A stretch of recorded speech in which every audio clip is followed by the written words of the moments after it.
So getting efficient with your course reps, this is all about how we can, there we go. So a little bit about me. So as Amanda said, I'm Lewis Lay. I'm the Business Support Assistant Manager over at Coventry University Students' Union. I have over 7 years experience working in students' unions, in medium and large unions, with 5 years of that experience in student voice. So I know course rep systems pretty well. I previously ran the National Course Rep Conference for NUS, and I've also been part of sort of UK Quality Code and a lot of national policy stuff. So I do know the area of course reps quite well. The main aim of this session is just a whistle-stop tour of how you can use the MSL system to get a bit more efficient with how you work with your course reps and hopefully therefore a bit more effective. So we'll be looking at why you might want to do something like this, the importance of knowing the data you get from the university, how you might approach setting it up, and that's more of an in-depth look at memberships admin. Practical aspects such as recruitment, training and communication, launching a course rep hub if that's something that you wanted to do, and how you can give course reps ownership of their areas, but also other areas of the MSL system that you might want to use. Some of them are free, some of them are your additional modules you might need to pay for depending on what modules you already have, but I'll go through that as we go through. Like Amanda said, I'm happy to take questions at the end so people can leave it to the end. It's just a bit easier in terms of flow. So why might you want to do this? So pros and cons. Pro, it means that you're a bit more efficient with your staff time and things like that as well. It supports rep empowerment by giving more ownership and responsibility on them. Time saving, automation, so taking out that human error element to make sure that things are consistent. It supports the user journey and uses gamification as one of those key principles. Cons, so when I've spoken to other unions about this, so one of the side things I do is consult for other unions as well.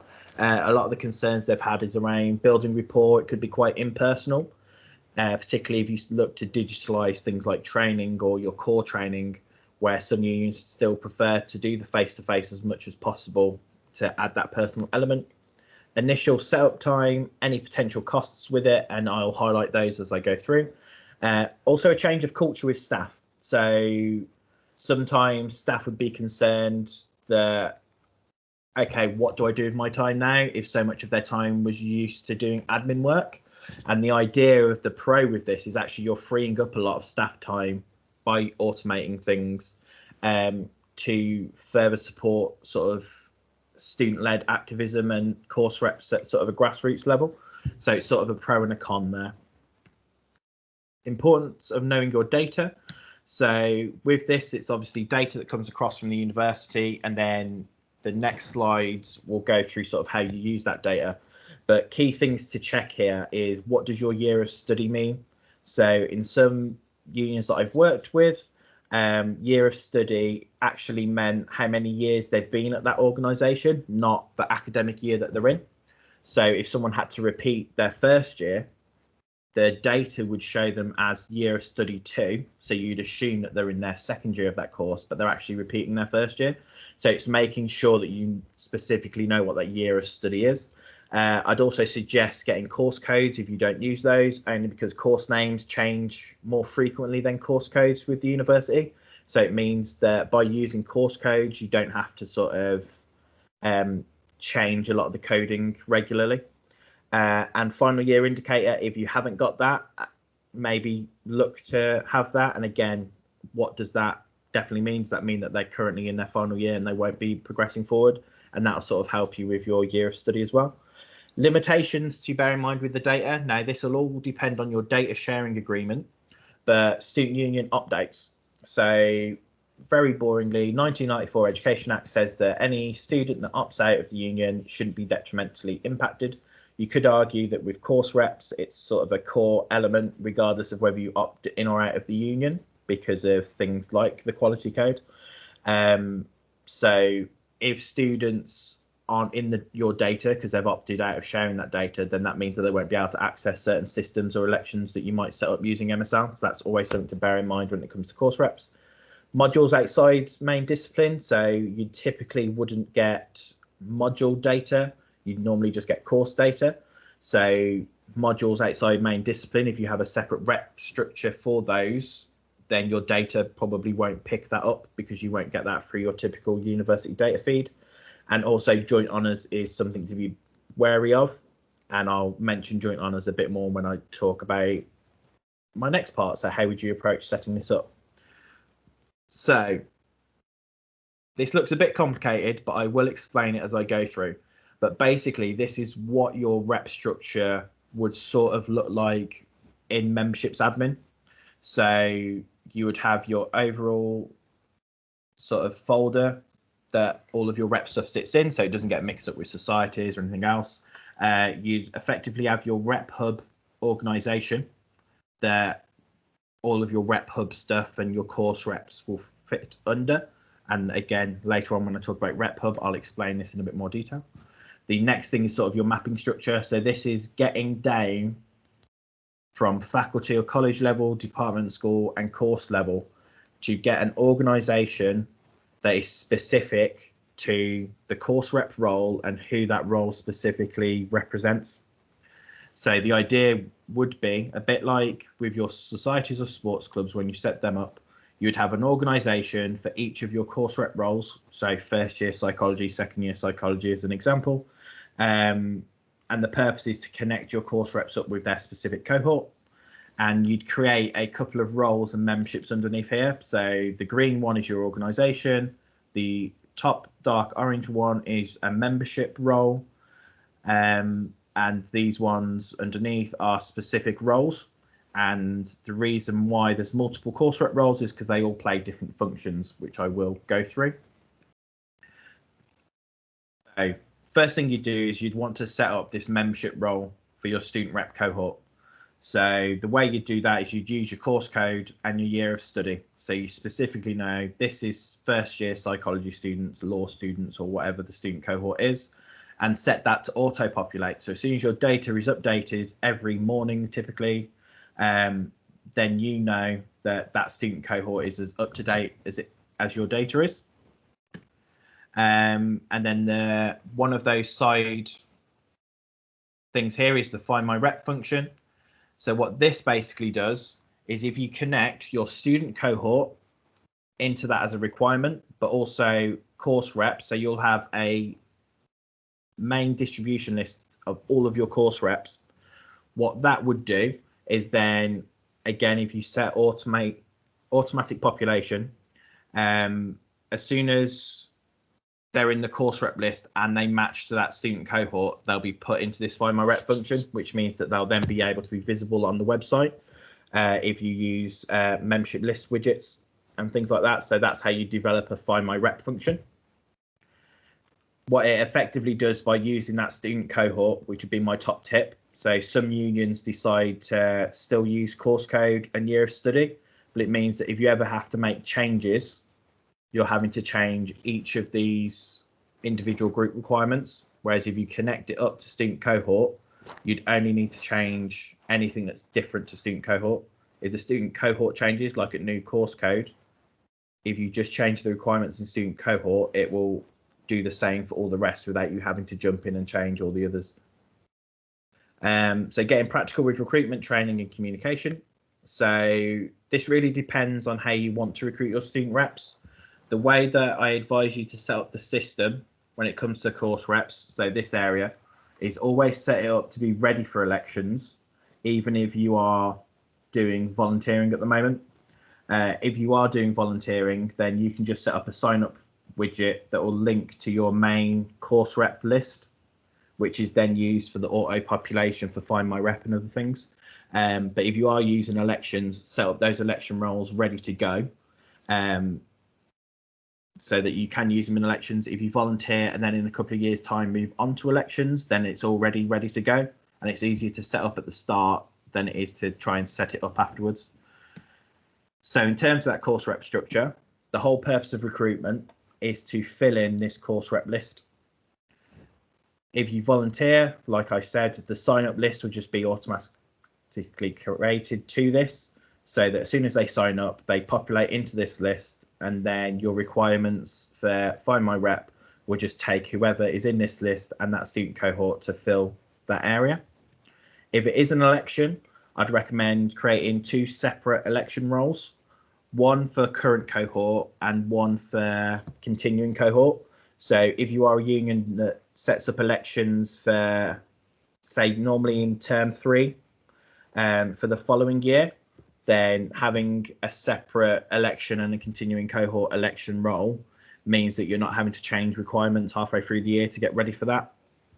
So in terms of those election roles, you basically set the requirement to whatever the current cohort is for a current cohort election. So that would be the course code and the year of study that that rep represents, so that only those people would be eligible to nominate themselves, stand or vote.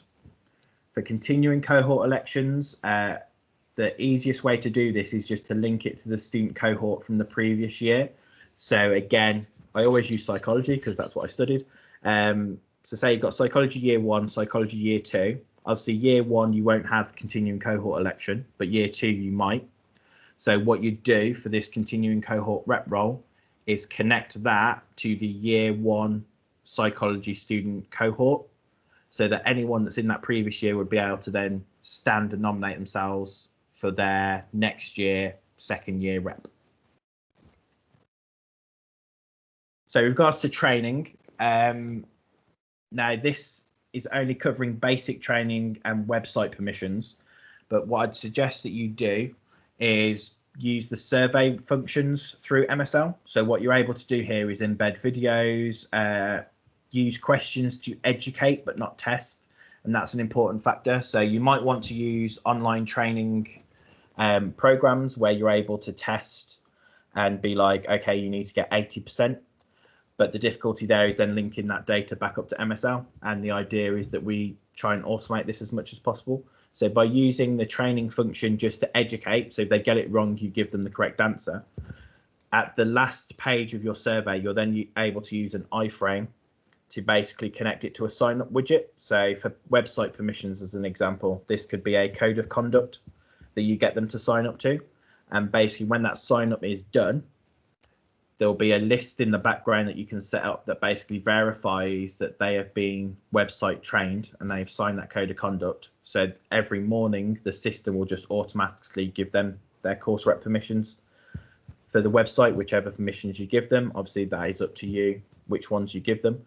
But that means that your staff aren't having to download lists of people that have been trained and then upload them into MSL. Just by them clicking that sign up widget, MSL recognizes that they have been trained.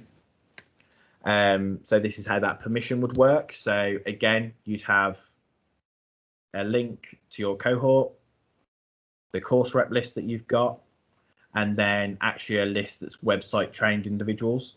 And as long as they meet all 3 of those criteria, they will be given website permissions for that specific course rep organization.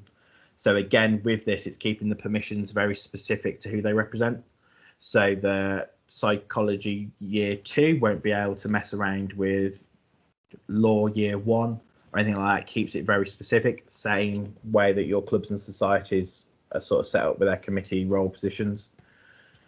You're also then able to use automated communications such as welcome messages. So if you use a welcome message on that course rep list, as soon as you import them in, you would then be able to set up an automated email that will basically welcome to it. You've now got access to course rep hub, that sort of stuff. Use your election notifications to make it clear and transparent in terms of what status their election's at. The thing that I've sort of missed out when it comes to this is when you are doing your elections, I'd recommend that you'd get MSL to basically you'd pay MSL to run the counts for you. And you can get a quote off MSL, but it's not expensive to do. And that I'd just recommend because you don't want to be counting a couple of hundred results. What MSL can do is very quickly run all of those vote counts for you, and then you can just download a election posts report and then upload all of their student numbers into that course rep list for you. So that's the only manual sort of thing that you need to do. You could always pay MSL to upload it straight for you. But obviously that's not automated. It's still someone having to do something. Launching a course rep up. So this area of that larger sort of diagram relates specifically to a course rep hub. So when you elect someone and you've got all of your list, they will populate this little course rep folder, and that the website basically recognizes that they have permissions to see your course rep hub area of web pages. The benefit of this is that you can limit it down to rep access only. You can use your own tailored communications, so news, events, and poll widgets. In the same way that you've set up organizations for each course rep, you can do the same for SSCs, so, or whatever you call them in your respective union. So in that, student cohort would basically be all of the reps that sit at that SSC, and then you can have additional roles and permissions for student chairs. You can introduce surveys in there, so reps can log their own wins. One of the things I've done at a previous union that worked quite well is using the resource widgets to have a little resource hub on there. So that's where you could share any insights the union has on NSS or any other areas of student academic feedback. But the idea is that this is part of giving reps ownership, so they're able to upload their own rep resources. So the idea of that rep hub is to aim for around 25% of the items in that have been created and uploaded by the union. The other 75% has been created by reps to share with other reps. So this could be handover notes, this could be surveys that they've run with their cohort that they might want to share the data, or at least the questions that they handed out, or any communications that they've sent out that have worked quite well. So it's getting reps to basically support each other by sharing their resources. What I'd recommend with that is you can either set up a survey or a form page for them to do those submissions, so that your team, if you want to, then checks over the content before your team uploads them. You can set it up so your reps have permission to automatically upload their resources up to the rep hub, but it just depends if you want to check over them first. If you do, then use a form page or a survey widget. So course rep organization. If you do set all of these areas up for each of your course reps, that effectively allows you to create organization pages in the same way that your societies and sports clubs are viewed on the website. So in that sense, what you can do is limit content to be viewed by members only. So if you've got a membership list widget to show your Find My Rep function, you can put all of that content under members only, so that only business first years can see the content on the business first year organization page. They won't be able to see any of the other years, and that just helps with GDPR and things like that. Other benefits to allowing it to be used on the website is you can get your reps to sort of have news widgets, events, polls, and those sorts of things on there, so that they can communicate with their cohort directly by putting up their own news, and that'll help with closing the feedback loop. Instead of just them sharing minutes all the time, you're actually actively pushing them to sort of create a news article to tell people what's been going on. If they want to do building community events or collecting feedback, then they can put those events up so they know only their cohort can see them. Same with one question polls. You can get them to put surveys up, and what I'd recommend there is to get them to work with staff in order to create those surveys together. Don't give them the permission to just create their own surveys. Elections widget, so that when you do an election, you can get it. Say if you have to rerun an election because a post wasn't filled, instead of putting it on your main election page for loads of people to see it, you can just make it specific to where you need that election to be. Messaging admin, so you can give them the ability to email out their cohort. That saves them having to maybe contact a certain person within the university to do that. But obviously you need to speak to the university with regards to your data sharing agreement with that. You can also use ideas and basically any of the other widgets that are on the website that you would typically give your societies or sports clubs. You can do the same with course reps. And this is basically viewing course reps and their groups in the same way as societies and sports clubs. They can also have access to the activities dashboard to better understand their cohort, so how many people are actually in their cohort. You can also get them to see data such as how many international students, basically any other data you feel that would benefit their role. But again, always think of GDPR in this sense. You can also use the activities dashboard if they want to plan events, then they can submit those activities through you for approval. In the same way that if you already use activities dashboard for your clubs and societies. This is free. If you've got the core module, you just need to ask MSL to activate it. So it is something that you should have access to if MSL have activated it for you, but there's no additional cost for that activation. Other areas of MSL you might want to use. So this one's always a contentious point when I've spoken to previous unions in around if you set up your course rep organizations right, and by this I mean use the category as sort of Jack's codes or your subject areas, so law, business, you can effectively create an organization template for each of them and put an adverts admin on that. So in that sense, you can effectively sell advert space specific to subjects. As an example, the British Psychological Society might pay you to advertise student membership just to psychology students. So instead of what you would have done before is put it up maybe in a segmented email, or would you put it up on your main homepage, you can actually put that website advert just to those students that you want it to be advertised to. It gives you more sort of options for your advertisement, and potentially the additional revenue streams that come through that could be used to then fund course rep projects or initiatives. Other area, student groups finance module. This is an additional module, so if you don't have it already, you would need to pay for it. The joy with this module is basically reps would be able to submit any expenses that they have. So if you see them as volunteers, as part of investing in volunteers criteria, you would provide them with an opportunity to claim back and or be reimbursed for any expenses related to the role. So this is a way that you can do that in a digital format and get approval and stuff without having to do paper forms or back and forth emails. So that's quite a useful system if you already have it.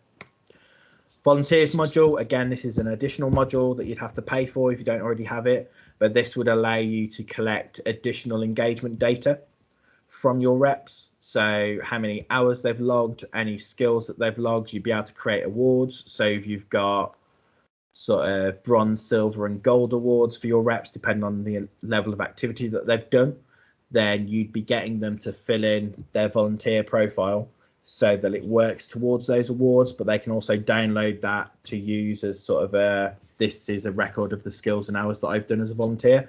So again, this is that additional part of gamification. The whole idea of this system is to put ownership on the activity that reps do. So in order for them to get website permissions, it's not necessarily them coming to you and going, give me permissions. They'll have to fill in, do the survey that's their training, and as soon as they've done that, they automatically get the permissions the next day. So it's getting them to do things in order to get rewards. And that is it. Thank you for listening. I'm going to stop sharing my screen just so I can see people a bit better. But does anyone have any questions? I know that was a quick sort of whistle-stop tour.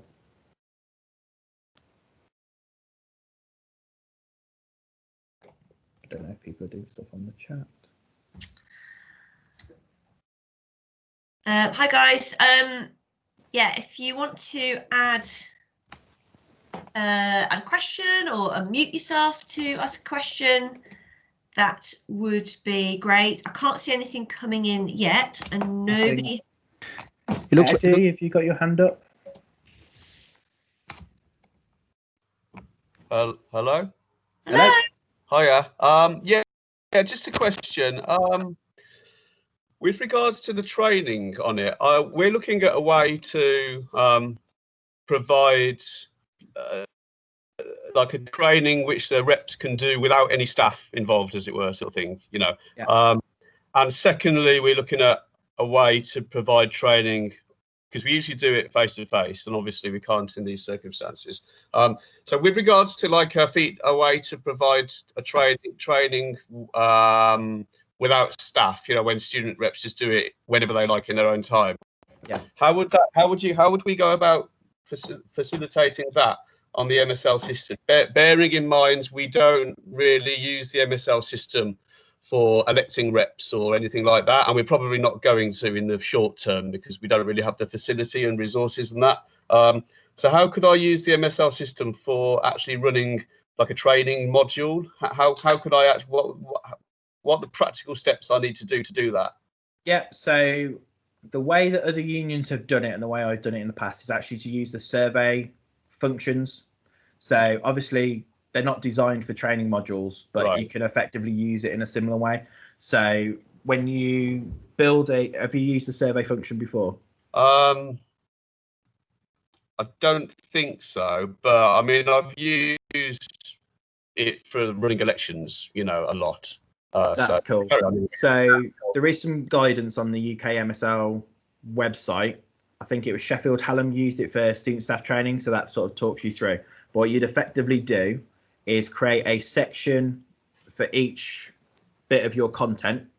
Yeah. Doesn't necessarily have to have a question in that section, but when you click section, you're able to upload content into it. So that's where you'd put your any uploaded videos or your text. And then the same way you'd sort of do a PowerPoint if you've been doing it in person in the past. Yeah. Each of your PowerPoint slides is effectively a new section. So as they start clicking through the sections, they'll see that new content. Right. If you did then want to ask them questions at the end in terms of what have you learned from this, again, the caveat with that is that the survey widget won't be like, oh, you've got 80% right. So what you'd effectively need to do there is do a section that's got that question on it, and then your next section would be the answer to that question. So the idea is for them to learn but not be tested. So that's the only caveat if you using surveys with it. If you then wanted it to auto-populate into a list in MSL, the easiest way to do that is to embed a iframe. So basically link through to a page that already exists somewhere on your website that's got a sign-up widget. So when they click the sign-up widget, that'll populate the list in MSL. Okay. If that's just an automated process. So again, if you use it for website permissions, you then can connect it to those permissions. If you weren't fussed on sort of auto-populating it into MSL, you wouldn't need to use the iframe, and what you'd effectively do is just download the survey report every now and again, and that'll tell you. Yeah. If you wanted to make it so that only course reps will be able to fill it in, you can set it to members only. So as long as you've got a course rep list underneath the same organisation that survey's built under, then you can set it to members only, so only those people in that organisation will be able to complete it as well. Okay, so it's essentially using the survey feature to and molding that into it, so it's training and educating. Yeah. All right, thank you. No worries. Anyone else? Hi. Yeah, question from Raquel. Yeah. Hello, it's me. Hi. First of all, thank you for your presentation. This is exactly what I needed today because I've been working on this. So I'm from City Students Union, and so my job now is trying to get feedback from students. Yeah. And I was really interested in the course rep hub part. And you mentioned something around polls. How does that work? What does it look like on the website? And also another thing that you mentioned in terms of exclusivity and only for the cohort. For example, in these polls and presenting an idea to students and seeing if other students from the same course are experiencing the same problem. Would this be open to all students or reps only, or it's kind of up to the union to define that? That's my first two questions. No, that's fine. If I don't answer one of them, then just let me know. What I'm just quickly doing, so if I share my screen again, I'm actually on MSL's support pages. So there is, if you go to support pages, there is a bit on polls and how polls work, how they get set up. So with polls, because it's a widget, in terms of the question around who can you get to fill it out, it depends on where you place that widget in your website. So if you put the widget on a page that only certain people can see, then it's only those certain people that will be able to complete that poll.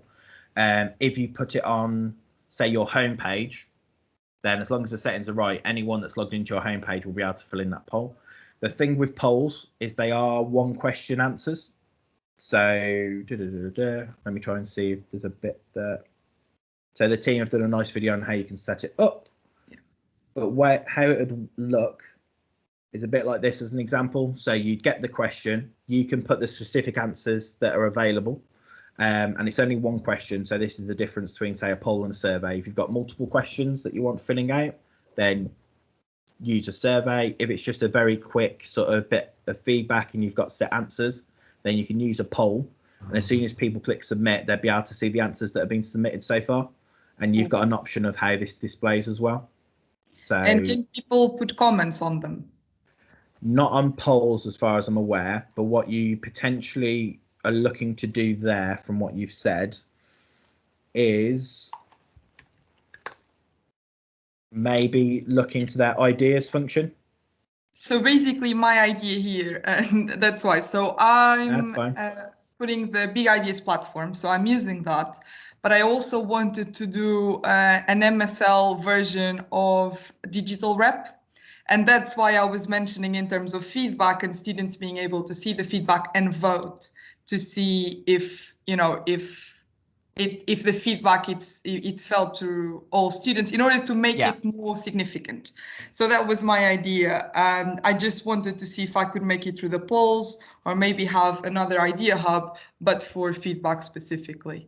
I think it depends on the level of feedback you're looking for there. So if you're looking for quantitative feedback, so say a student rep, so you've built the course rep organization thing where student reps can talk to their course reps in the same way as societies. If they wanted a quick thing of the question is anyone having difficulties with internet access at the moment or email access, and then they've got a couple of options that gives them a very quick quantitative snapshot, but you're not collecting qualitative data that then people can see there and then. In terms of that feedback thing, you potentially could talk to the team, the MSL team, about how you could use the ideas function for that, because obviously if they put feedback in as an idea as opposed to the sense of an idea, they can up and down vote that and add comments to it. So it's using that function in a bit like what we're doing with surveys and training. You're using a function that's in there, but in a slightly different way to the intended purpose of it. You can potentially do it through there, but I'd recommend getting in touch with the MSL team to see how you can do that. Cool, will do. Thank you. Yeah, that was it. But thank you for your presentation. Very useful. Thank you. Just on that note, if anybody, does have a question for MSL as a result of Lewis's session, you can always get us on info@ukmsl.com and the guys here will be able to help. Does anybody else have any questions now, though? I've just put my email in the chat, so if anyone wanted to grab me afterwards or anything, just drop me an email and I'll... Obviously, it's busy at the moment, so I might be a bit delayed compared to normally, but feel free to drop me an email if you've got any questions. Okay, I can't see any other hands raised. Hannah has mentioned that she's interested in the activities function. Hannah, did you have a specific question? Because if you do, if you want to unmute yourself and ask away. Hiya, I'm not sure I do have a specific question. That was a really good presentation and quite a lot to take in. We don't, from the representation team at Reading, we don't use the activities function for our reps, but it did look quite interesting. So I might, is this presentation being recorded? Are we able to kind of go back and rewatch bits? Yes, it is. And what we're going to do is we'll pop it onto a web page and we'll circulate the URL to everybody once it's uploaded and tidied up a little bit. So yeah, we'll be sending that out. If not today, then tomorrow. Lovely, thank you. All right. The only thing I'd say, Hannah, just to check with your societies and sports club team that deal with them, just in case they're already using the activities dashboard. Yeah, because it's sort of a shared system. So any changes that they make, sort of like the types of forms and things that they put up, will replicate over to if you use it as reps. It's quite good for the sort of seeing who your members and stuff are, but it might not be the form submission that you're looking for. Okay, lovely. Thank you. No worries. Okay. Any more for any more? I don't think so. I think if that's all the questions, then as we've said, if you do think of any other questions, please feel free to get in touch with MSL. Lewis has also kindly shared his email. But I think then we'll say thank you very much to Lewis. Really, really great, really in-depth presentation there. I've learned stuff, but then I always learn stuff. And if that's it, I think we'll finish the recording. We'll stop the recording and we'll say goodbye to everybody. And thank you very much for attending. Thanks, guys. Thank you, everyone. And yeah, drop me a message if you've got any questions. I know it was a whistle-stop tour of sort of a lot of stuff we could go more in depth. So.